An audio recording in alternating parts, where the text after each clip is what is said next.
Assalamualaikum warahmatullahi wabarakatuh. Teman-teman, bertemu kembali dengan saya, Eka.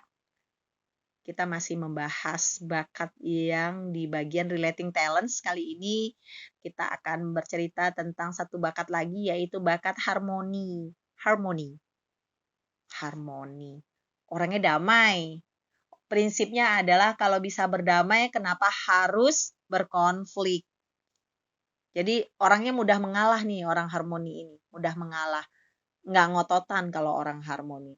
Dia cuma melihat, apa sih pentingnya ribut gitu, apa sih pentingnya bertengkar, apa sih pentingnya berkonflik, nggak ada pentingnya kan, ya udah damai aja. Dan ketika misalnya teman-teman bertemu dengan mereka ngotot-ngototan masalah siapa yang juara satu, juara dua, kemudian dianalisa dan lain sebagainya, orang harmoni akan mundur, ya sudah siapa yang mau juara satu, udah juara satu aja. Aku nggak apa-apa kok gitu. Tapi dia juga nggak sedih, nggak ambekan ya, nggak baperan. Tapi memang mereka itu memang memilih damai. Bagaimana orang dia itu diterima sama semua kalangan. Jadi orang yang berusaha selaras atau menemukan titik temu.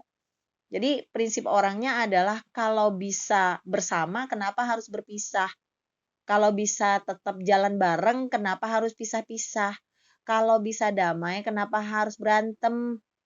Nah, orangnya mudah memaafkan juga. Itu orang-orang harmoni itu. Mereka mencari yang sama, bukan mencari yang beda. Nah, jadi kan ada orang ya gimana bisa beda. Kalau dia tuh gimana bisa sama. Dengan kesamaan itu dia harus mengalah gitu. Dia harus menjadi tidak sesuatu yang penting, ya nggak masalah sama mereka. Itu orang harmoni.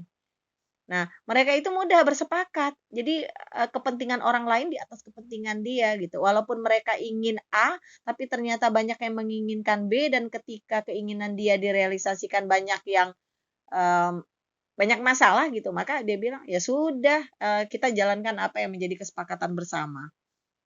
Gitu. Jadi dia tenang orangnya, tenang. Pokoknya bagaimana bisa bisa baik-baik saja, itu orang harmoni. Seperti itu.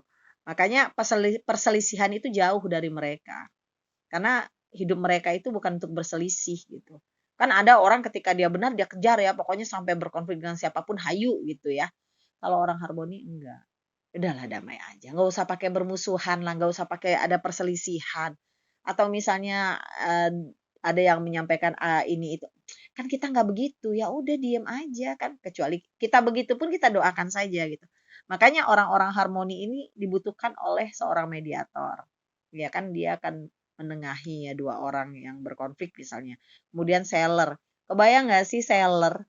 Tapi maunya berantem mulu sama calon pelanggan, calon pembeli, siapa yang mau beli? Seller itu ya harus damai gitu. Saya pernah pernah kejadian pada saat beli mangga di pasar Kebayoran, itu ngelihat wajahnya nggak ada harmoni-harmoninya teman-teman. Jadi ketika saya bertanya, "Ini mangga berapa sekilo?" gitu kan. Biasa kan di pasar nawar, misalnya di 25.000, 25.000 nggak bisa kurang menjadi 17, waktu itu saya juga kebangetan sih ya 17 gitu. Kemudian dia bukan bukan malah jawab, kemudian lihat wajah saya terus bilang begini ke saya, "Cari aja dari ujung sampai ke ujung, nggak ketemu itu harga 17." Dalam hati, "Loh kenapa sewot?" gitu ya, kalau nggak mau kan nggak mau aja, jadi orangnya nggak damai gitu. Nah, terus saya mikir gini, "Ya udahlah maaf ya Bu," gitu kan, terus nggak ditawar lagi nih, "Enggak Bu, makasih, saya nggak mau bentrok-bentrok sama pedagang gitu, sementara kan jualannya mau saya makan," gitu kan, jadi saya pergi aja gitu. Nah, maka dan orang harmoni ini bisa jadi perwakilan, bisa mewakili kampus, perusahaan, atau komunitas ke tempat lain karena orangnya menyenangkan. Seperti itu teman-teman. Bagaimana dengan orang yang bakat harmoninya lemah ya, yaitu yang tadi saya ceritakan. Orang harmoni lemah itu bukan berarti juga dia nggak ramah ya, tapi prinsip mereka itu kalau memang harus berkonflik, sudah tidak bisa damai, ya berkonflik aja. Kalau memang harus berselisih, setelah diusahakan ya berselisih aja. Tapi bukan bukan berarti orang harmoni itu adalah orang yang nantangin semua orang yang nggak sama dengan dia, ya enggak juga. Gitu teman-teman. Baik teman-teman, assalamualaikum warahmatullahi wabarakatuh.